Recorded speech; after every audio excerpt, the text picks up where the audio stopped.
여러분 안녕하십니까? 마태복음서 강의 123강 또 오늘 촬영하려고 합니다. 오늘 말씀은 마태복음서 19장 23절에서 30절 말씀입니다. 제가 봉독해 드립니다. 예수께서 제자들에게 말씀하셨다. 내가 진정으로 너희에게 말한다. 부자는 하늘나라에 들어가기가 어렵다. 내가 다시 너희에게 말한다. 부자가 하나님 나라에 들어가는 것보다 낙타가 바늘기로 지나가는 것이 더 쉽다. 제자들이 이 말씀을 듣고 깜짝 놀라서 말하였다. 그러면 누가 구원을 얻을 수 있습니까?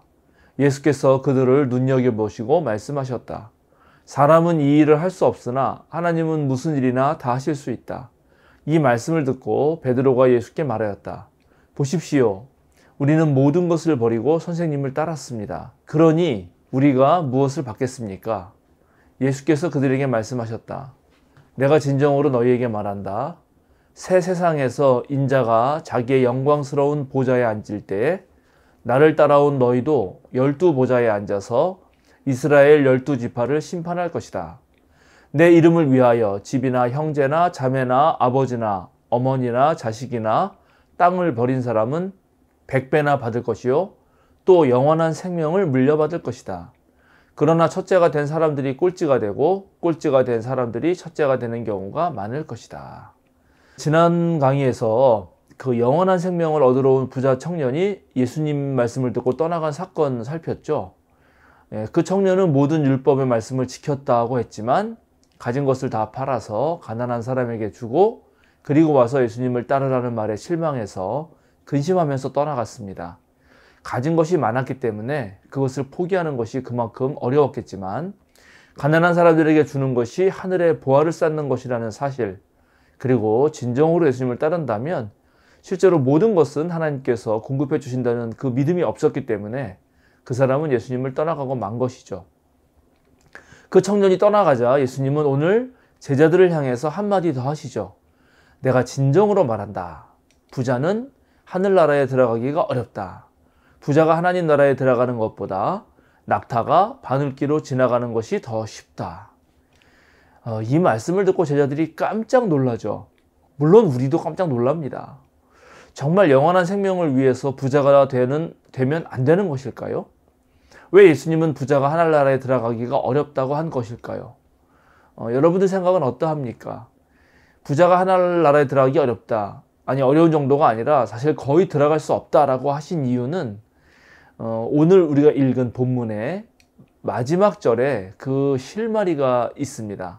자, 우리가 한번 생각을 해보죠. 부자가 있다는 사실은 곧 가난한 사람들이 있다는 것을 말합니다.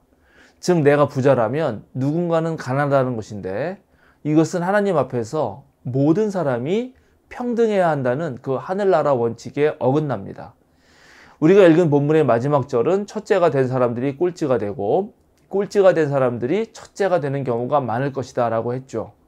이것은 신분이 뒤바뀌어서 종이던 사람이 주인이 되고 주인인 사람이 종이 된다거나 신하이던 사람이 왕이 되고 왕이던 사람이 신하가 된다는 뜻으로 이해해서는 안 됩니다. 신하와 왕 또는 종과 주인의 관계 그 자체가 사라지는 것으로 이해해야 됩니다. 즉 모든 사람이 평등해지기 때문에 첫째와 꼴찌의 그런 구별 자체가 아예 없는 것을 말합니다. 즉 1등부터 꼴등까지 한 줄로 세우는 것이 아니라 어디가 1등이고 어디가 꼴찌인지 알 수 없도록 모두가 손을 잡고 원을 만드는 형식이라고 할 수 있습니다. 오늘 예수님이 부자가 하늘나라에 들어갈 가망이 없다고 한 이유는 바로 부자가 하나님보다는 자기가 가진 소유에 의지하기 때문이기도 하지만 그렇게 가난한 자와 부자를 나누는 그런 불평등한 세상을 상정하기 때문입니다. 만약 부자가 자신의 소유의 생명을 의지하지 않는다면 자기가 가진 것을 나누어 부와 가난이 구분되지 않는 모두가 공평한 세상을 만드는 데 일조했겠죠. 그러나 보통 부자들은 자신의 것을 그렇게까지 나누지는 않습니다. 오늘날도 재벌들을 보면 이미 많은 걸 가지고 있죠. 한 사람이 갖기에는 너무나 엄청난 돈을 소유하고 있습니다. 그런데도 뉴스에 종종 나오는 소식을 보면 이런 재벌들도 온갖 차명 계좌를 만들어서 더 많은 돈을 소유하려고 하죠. 이렇게 욕심에 물든 사람은 그 자기 안에 하나님을 모실 수가 없고 또 하나님 들어갈 자리가 없기 때문에 그 사람에게는 하나님 나라가 불가능했던 것이죠. 오늘날 많은 개신교인이 하나님께서 축복을 해주셔서 내가 부자가 되었다 이렇게 간증하는 경우를 보는데, 사실 그것은 매우 위험한 생각입니다. 그런 간증이 사실이라면 그러면 가난한 사람은 하나님의 저주를 받은 것이라는 이야기가 되기 때문입니다. 하나님의 축복으로 부자가 되고 하나님의 저주를 받아서 가난한 사람이 되었다고 하는 그런 생각이 무슨 당연한 것처럼 여기는 사회가 되면 가난이라고 하는 것이 불편한 것을 넘어서서 부끄러운 것이 되고, 가난한 사람은 가난하기 때문에 겪는 그 불편함뿐만 아니라 하나님께 저주받아 마땅한 인간으로 무시받고 또 차별받게 되는 게 되는 거죠. 오늘 예수님께서는 부자는 하나님 나라에 들어가지 못한다고 말씀하십니다. 또 우리는 예수님께서 산상설교에서 마음이 가난한 사람이 행복하고 하늘나라가 그들의 것이다 라고 하는 말씀도 기억합니다. 모든 것을 움켜쥐고 나눌 줄 모르는 사람에게는 아마 하나님 나라가 임하기는 어려울 것입니다. 그런데 유대인들의 사고에는 하나님 나라의 계명을 잘 지키면, 하나님 말씀을 잘 지키면 하나님이 축복해 주셔서 이 세상에서 경제적인 안정과 또 부를 누리고 사회적으로 높은 지위를 허락하시고, 반대로 하나님 계명을 어기면 온갖 고난과 어려움이 생긴다라고 그렇게 생각하고 있었습니다. 그래서 오늘 제자들도 예수님의 이 말씀에 깜짝 놀라서 과연 누가 구원을 받겠느냐라고 되묻는 것이죠. 이 물음에 대해서 예수님이 사람은 할 수 없을지 모르지만 하나님은 무슨 일이나 다 하실 수 있다 이렇게 대답을 해주시는데요. 근데 여러분, 여기서 예수님의 이 대답을 어떻게 이해하면 좋을까요? 많은 그리스도인들이 예수님의 말씀을 또 잘못 이해하고 있습니다. 많은 교회에서 하나님은 무슨 일이든지 가능하기 때문에 부자조차도 마치 하나님 나라에 들어갈 수 있을 것처럼 그렇게 잘못 가르칩니다. 근데 그것은 사탄의 속임수고 정말로 잘못된 가르침입니다. 여기서 예수님 말씀하신 것, 즉 사람이 이 일을 할 수는 없지만 하나님은 무슨 일이라 다 하실 수 있다라는 말은 사람이 부자인데도 자발적으로 가난하게 되어서 남들에게 베풀고 나누는 일을 기뻐하면서 그렇게 실행하게 할 수는 없을지 모르지만, 하나님은 그런 사람, 즉 부자인 사람을 변화시켜서 자신의 것을 나눌 수 있게 한다. 그런 일조차 가능한 분이다 라고 이해해야 된다고 생각합니다. 예수님은 부자 청년에게 자신의 것을 나누고 와서 자기를 따르라고 했죠. 그런데 그 청년은 근심하면서 떠나가 버렸습니다. 그런데 오늘 보니까 자신의 것을 모두 포기하고 예수님을 따르는 사람들이 있죠. 바로 그의 제자들입니다. 베드로도 대표되는 제자들은 모든 것을 버리고 예수님을 따랐습니다. 과연 이런 사람들에게는 무엇이 주어질까요? 예수님이 이렇게 말씀하시죠. 새로운 세상에서 인자가 자기의 영광스러운 보좌에 앉을 때에 나를 따라온 너희도 12보좌에 앉아서 이스라엘의 12지파를 심판할 것이다. 심판에 12제자들이 참여하게 된다는 이 말은 궁극적 종말의 때에 재판을 하는 사람들이 바로 의로움을 위해서 또는 진리를 위해서 함께 나누는 삶을 위해서 자신을 내어버릴 줄 아는 그런 사람들이 한다는 내용입니다.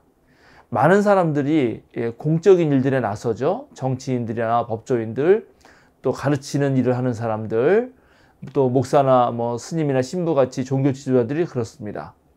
이런 사람들은 이 세상의 옳고 그름을 판단해주는 기준을 줄 수 있는 사람들이 되겠죠. 그러면 이런 자리에 있는 사람들이 우선적으로 어떤 일을 해야 될까요? 만약 이런 사람들이 자기 몫을 먼저 챙기는 사람이라면 어떤 일이 벌어질까요? 공직에 있는 사람들이 과도한 욕심을 부리면 대다수의 일반 시민들이 고생하고 그들이 오히려 피해를 봅니다. 그러니까 심판관의 자리에는 누가 앉아야 되는가? 바로 제자들처럼 예수님의 뜻을 따라서 모두가 함께 잘 사는, 모두가 평등하게 사는 세상을 위해서 자신의 것을 내어놓을 줄 아는 사람들이 서야 한다는 것입니다. 사적인 이익에 눈멀지 않고 공적인 역할을 잘 감당하는 사람이 되려면 자신의 것을 내어줄 줄 아는 사람이 되어야 된다는 말씀으로 읽어야 한다는 것입니다. 그런데 가만히 보면요, 여러분, 공적인 일을 위해 자기 것을 내어준 사람은 사실은 더 많은 걸 얻게 되죠. 예수님은 100배나 받을 거라고 오늘 말씀하시는데요. 자, 생각해 보세요. 자기 식구들만 챙기는 사람은 그 가족이 전부겠죠. 그러나 온 국민을 챙기는 그런 사람은 온 국민이 그를 가족으로 여기지 않겠습니까? 사적인 이익이나 개인적인 명예와 욕망의 추구에 매몰되지 않고 보다 더 넓고 많은 이들에게 생명의 풍성함이 도달하도록 그렇게 노력한 사람은 바로 영원한 생명을 그렇게 해서 얻는 것입니다. 많은 사람들이 그를 기억하실 것이고 그를 향한 기억은 대대로 이어질 것이기 때문입니다. 오늘날 자본주의 사회에서 많은 사람은 돈을 움켜쥐어야만 행복하다고 그렇게 생각합니다. 그러나 오히려 돈을 풀어 놓았을 때 자신이 가진 것을 이웃과 함께 나눌 때 그때 행복하죠. 그래서 예수님이 누가복음에서는 불의한 재물로 친구를 사겨라 그렇게 말씀하셨던 것입니다. 예전에 제가 우리 교회의 일남신도 회원들과 함께 수련회를 가서 전도서 2장 1절부터 11절을 묵상한 적이 있습니다. 그 구절에는 왕이었던 주인공, 그래서 무엇이든지 다 할 수 있었던 사람의 이야기가 나오는데요. 온갖 것들을 다 누려본 사람이었는데 그런 삶을 다 살고 나서 마지막에 하는 말이 이것입니다. 그러나 내 손으로 성취한 모든 일과 이루려고 애쓴 나의 수고를 돌이켜보니 참으로 세상 모든 것이 헛되고 바람을 잡으려는 것과 같고 아무런 보람도 없는 것이었다.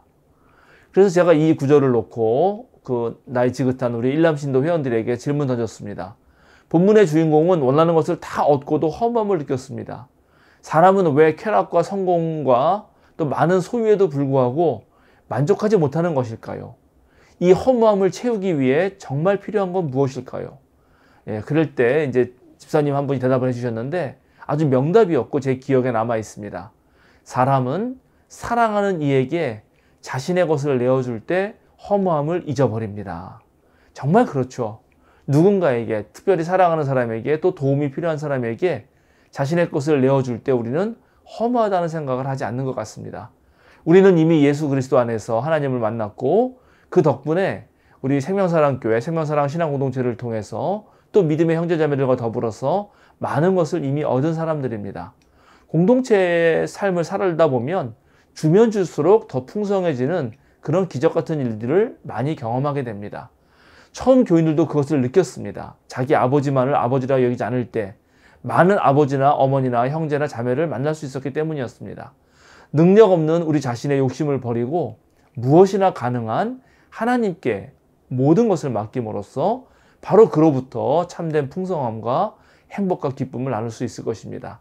여러분도 그런 행복과 기쁨을 누리시기를 기원드립니다. 오늘 마태복음서 강해는 여기서 마치도록 하겠습니다. 그럼 또 다음 주에 뵙도록 하겠습니다. 우리 생명사랑교회 유튜브에 있는 다양한 신앙 영상들, 이미 종강한 영상들도 여러분 많은 분들에게 추천해 주시길 부탁드리고 또 다음 주에 기쁜 모습으로 만나겠습니다. 이것이 이제 올해의 마지막 마태복음서 강해인데요. 마태복음서 강해는 내년에도 2024년 새해에도 쭉 계속됩니다.